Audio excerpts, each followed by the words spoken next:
Hello everyone, আসসালামু আলাইকুম। Welcome back to my new recipe. আপনারা দেখছেন এস কুকস কর্নার ভিডিও, সাথে আছি আমি জান্নাতুন নাইম।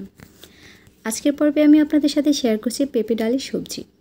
এই সবজিটা খেতে এতটাই মজা যে আপনি আসলে মাছ মাংস খাওয়ার কথা ভুলে যাবেন। আজকে আমি সিম্পল ওয়েতে অথেন্টিকভাবে এই সবজি রান্নাটা আপনাদের সাথে শেয়ার করছি। আশা করছি আপনাদের কাছে অনেক বেশি ভালো লাগবে।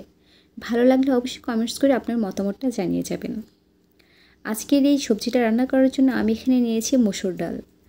আমি এখানে 1 কাপ পরিমাণ মসুর ডাল ব্যবহার করেছি। এবার এই ডালটা খুব ভালোভাবে 5 থেকে 6 বার পানি পাল্টিয়ে কষলিয়ে ধুয়ে নিয়েছি। এরপর এর সাথে আমি 1 কাপ পরিমাণ পানি অ্যাড করে নিয়েছি।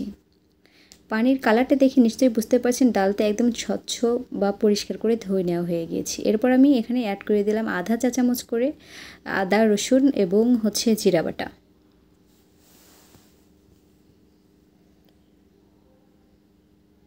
যেহেতু আজকে আমি এখানে সবজি রান্না করব, সেক্ষেত্রে কিন্তু বেশি পরিমাণে মশলা দেওয়ার প্রয়োজন নেই। এরপর আমি এখানে 1 চা চামচের মতো লবণ অ্যাড করে দিয়ে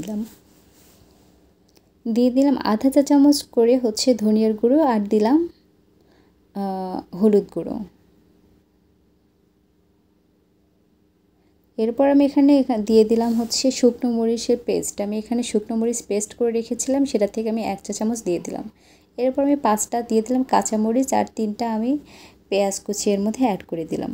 এরপর আমি এটা ঢাকনা দিয়ে ঢেকে সিদ্ধ করে নিব। যতক্ষণ পর্যন্ত এটা সিদ্ধ না হয় ততক্ষণ পর্যন্ত সিদ্ধ করে নিব। এরপর আমি এখানে নিয়েছি একটা মিডিয়াম সাইজের পেঁপে। এই পেঁপেগুলো আমি ছোট ছোট পিসেস করে কেটে নিয়েছি। এরপর আমি এটা খুব ভালোভাবে ধুয়ে নিচ্ছি।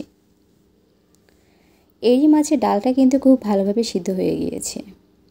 এবার আমি একটা ডাল ঘুটুনি দিয়ে এটা কিছুটা ঘুটে নিচ্ছি। একদম ফিনিশ করা যাবে না বা খুব বেশি মোলায়েম করে এটা কিন্তু ঘুটে নেওয়া যাবে না।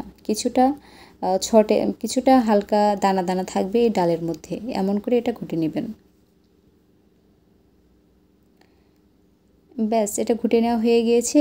দেখে নিশ্চয়ই বুঝতে পারছেন আমি কেমনভাবে এটা ঘুটে নিয়েছি। খুব বেশি মিহি করে কিন্তু এটা ঘুটে নেওয়া যাবে না। এরপর আমি এর মধ্যে দিয়ে দিলাম ছোটো ছোটো পিসেস করে রাখা যে পেঁপেগুলো আমি ধুয়ে রেখেছিলাম সেগুলো। এরপর নেড়েচেড়ে এটা খুব ভালোভাবে মশলা আর ডালের সাথে মিশিয়ে নিচ্ছি।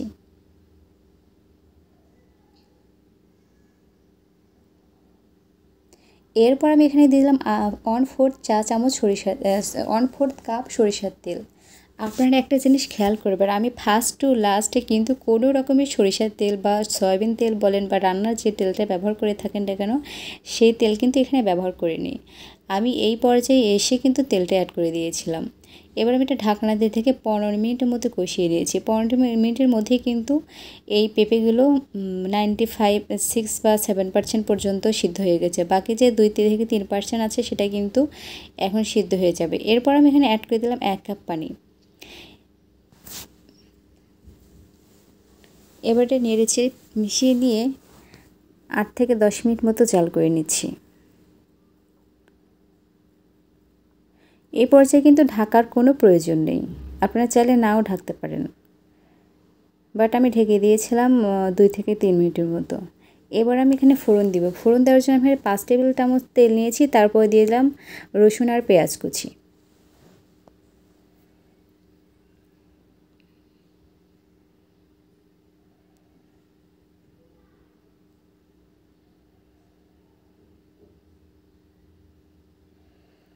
যখন কালারটা কিছুটা চেঞ্জ হয়ে আসবে, এরপর আমি এখানে অ্যাড করে দিলাম 3টা শুকনো মরিচ। এই শুকনো মরিচ দেওয়ার কারণে কিন্তু খুব সুন্দর একটা কালার ফ্লেভার এখানে অ্যাড হয়। এরপর আমি এখানে দিলাম 1 চা চামচ পাঁচফোড়ন। যেহেতু আমি এখানে ফোড়ন দিচ্ছি, অবশ্যই পাঁচফোড়নটা আমাকে এখানে ব্যবহার করতে হবে। আপনারা অবশ্যই এখানে পাঁচফোড়নটা ব্যবহার করবেন। যখন এমন একটা গাঢ় কালার চলে আসবে, তখন এটা চুলা থেকে নামিয়ে তারপর এই সবজির সাথে মিশিয়ে দিচ্ছি।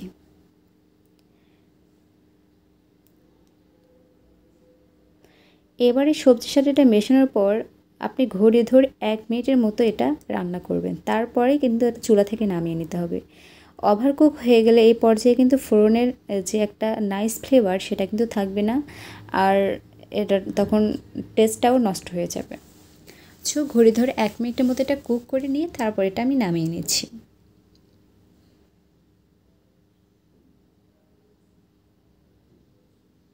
কেমন লেগেছে আজকে এই সবজির রেসিপিটাতে অবশ্যই কমেন্টস করে জানাবেন।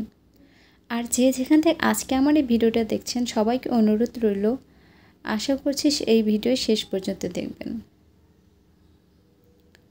আর নতুন হলে অবশ্যই আমার চ্যানেলের সদস্য হবেন।